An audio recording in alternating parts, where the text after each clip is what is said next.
ആദ്യം താങ്കൾ എന്ന പാഠത്തിലൂടെ കിരീടധാരിയാകുന്ന സാമർഥ്യമുള്ളവരായി ഭവിക്കട്ടെ. ഏതുപോലെ ബാപ്ദാദ സ്വയം ഒബീഡിയൻ്റ് സർവൻ്റ്, അതായത് വിശ്വസ്തനായ സേവാധാരി എന്ന് പറയുന്നു. സർവൻ്റ് എന്ന് പറയുമ്പോൾ സ്വതവേ കിരീടധാരിയായി മാറുന്നു.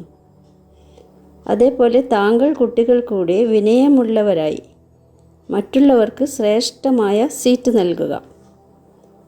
അവരെ സീറ്റിൽ ഇരുത്തിയാൽ അവർ അതിൽ നിന്നിറങ്ങി താങ്കളെ തന്നെ അവിടെ ഇരുത്തും.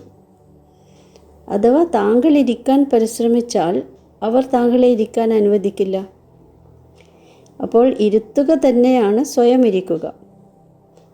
അതിനാൽ ആദ്യം താങ്കൾ എന്ന പാഠം ഉറപ്പാക്കുക.